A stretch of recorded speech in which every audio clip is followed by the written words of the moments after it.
कुछ समय पहले मैं एक बस स्टैंड पर खड़ा था और बस आने का इंतजार कर रहा था क्योंकि मेरा एक दोस्त वहां पर आने वाला था। मैं मोबाइल पर बिजी था।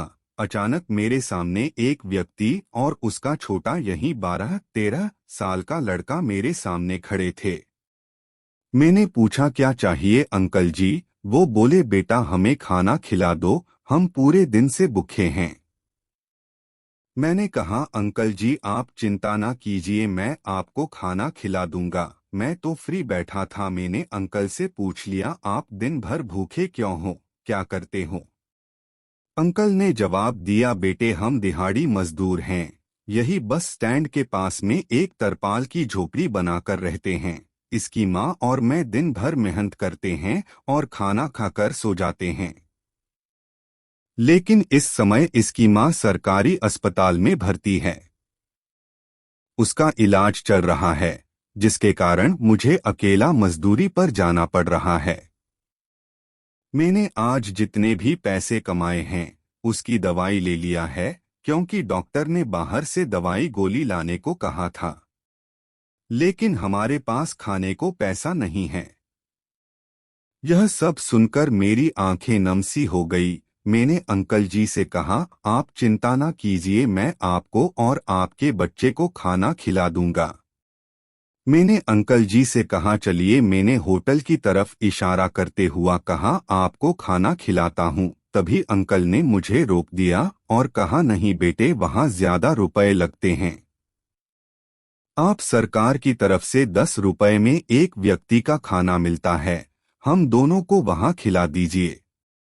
मैंने कहा अंकल आप होटल में चलिए अच्छा खाना खा लीजिए। लेकिन उस व्यक्ति ने कहा नहीं बेटे हम हर रोज यहीं खाते हैं और आज वहाँ खा लेंगे, जिससे क्या हो जाएगा। और वैसे भी आज हम अपने पैसे से खाना नहीं खा रहे हैं। मेरी बहुत कोशिश करने के बाद भी वे व्यक्ति खाना खाने होटल में नहीं गए हैं। तब मैंने 20 रुपए के 2 टोकन लिए हैं और उनको खाना मिल गया है। दोनों नीचे जमीन पर बैठकर खाना खा रहे थे और उनके चेहरे पर बहुत खुशी थी। मैंने उनसे पूछा अंकल और खाना चाहिए क्या। वो बोले नहीं बेटा हमारा पेट भर गया है।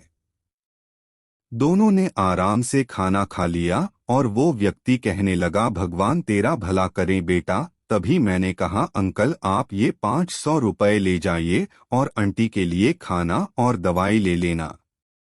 उस व्यक्ति ने 500 रुपए लेने से मना कर दिया और कहा बेटा इसकी माँ ठीक होने वाली है, डॉक्टर ने कल छुट्टी करने की बोला है, कल से हम दोनों मजदूरी पर जाएंगे, हम हमारे खाने के पैसे कमा लेंगे। आपने हमें खाना खिलाया इसके लिए भगवान आपका भला करें।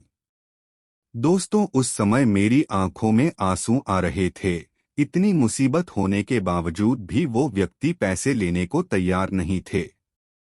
इतनी ईमानदारी मैंने आज तक कहीं नहीं देखी थी। मैंने बहुत कोशिश करने के बाद वो व्यक्ति 500 रुपए लेने के लिए तैयार हुआ है। मैंने उसको 500 रुपए दिया और कुछ फल दिए। वो व्यक्ति बहुत खुश था और उसका छोटा बच्चा भी बहुत खुश था और यकीन मानिए मैं उन दोनों से बहुत ज्यादा खुश था। मेरे जीवन में मैंने ऐसी खुशी आज तक कभी महसूस नहीं की थी।